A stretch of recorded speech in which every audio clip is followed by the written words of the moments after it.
Hello friends, कैसे हैं आप सब। आशा है अपने घर में सब सुरक्षित होंगे। मैं एजुकेशन लाइन में 25 वर्षों से जुड़ी हुई हूँ। मेरे हस्बैंड ट्रांसफरेबल जॉब में थे, तो मुझे कई स्टेट्स में और कई स्कूल में काम करने का मौका मिला।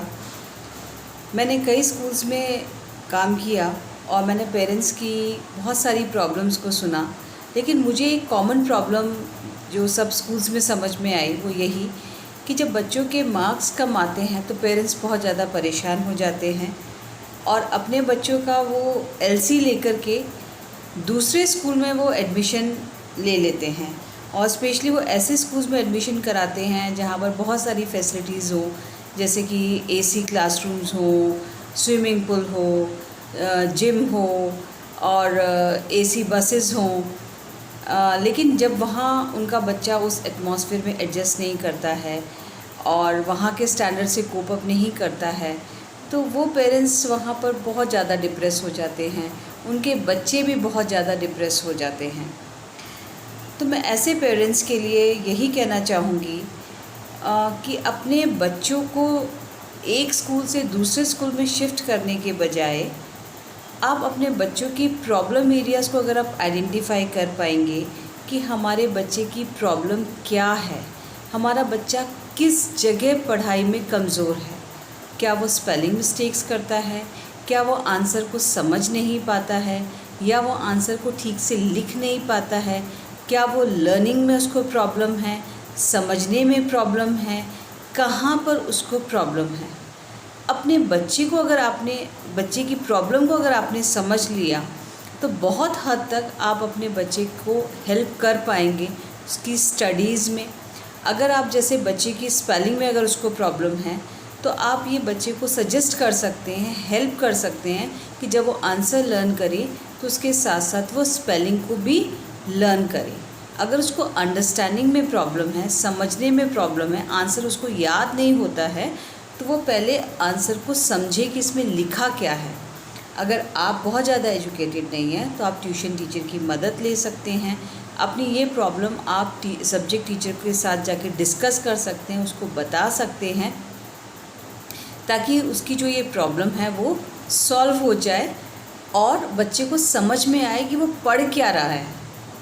इससे बच्चे को मार्क्स स्कोर करने में आसानी होगी और उसका पढ़ाई में इंटरेस्ट डेवलप होगा। क्योंकि पेरेंट्स क्या कर रहे हैं आजकल, अपने बच्चों को एक स्कूल से दूसरे स्कूल, दूसरे स्कूल से तीसरे स्कूल और ज़्यादा से ज़्यादा फ़ीस पे करने के लिए तैयार हैं, पर वो लोग इस चीज़ को मानने के लिए तैयार नहीं हैं कि हमारे बच्चे के समझने के लिए भी तैयार नहीं है कि हमारे बच्चे की प्रॉब्लम एरियाज़ क्या हैं, हम इसको कैसे दूर कर सकते हैं, हमें क्या क्या काम करना चाहिए, बच्चे को किस तरीके से मोटिवेट करना चाहिए, हमें किस तरीके से बच्चे को समझाना चाहिए। वो सिर्फ बच्चे के लिए फ़ीस पे करते हैं और उन्हें फिर ट्यूशन टीचर के पास भेज देते हैं।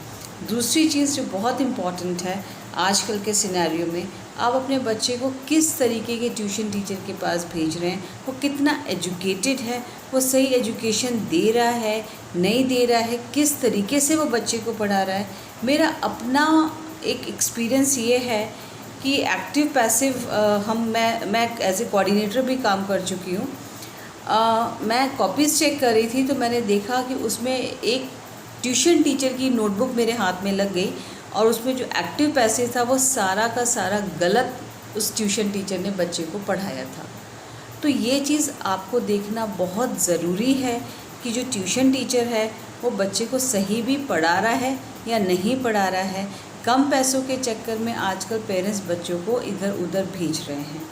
दूसरी चीज़ 1 to 5 जो बच्चे प्राइमरी क्लासेस में हैं उनके पेरेंट्स के लिए मैं यही बोलूँगी, अपने बच्चों को प्लीज़ आप ट्यूशन्स मत भेजिए। 1 to 5 की क्लासेस या कोर्स इतना ज़्यादा नहीं होता है कि उन्हें ट्यूशन की ज़रूरत है। अगर आप घर पे ही थोड़ा सा उन्हें ध्यान देंगे, घर पे ही थोड़ा सा उन्हें बच्चों को पढ़ाई पर फोकस करेंगे तो बच्चे ईज़िली घर पे ही पढ़ सकते हैं। उनके लिए आपको ट्यूशन भेजने की ज़रूरत नहीं है। रहेगी बात सीनियर क्लासेस के बच्चों के लिए, तो जो प्रॉब्लम छोटे बच्चों के साथ है, स्पेलिंग मिस्टेक्स है, अंडरस्टैंडिंग लेवल है, ये प्रॉब्लम छोटे बच्चों के साथ तो होती है, ये बड़े बच्चों के साथ भी होती है।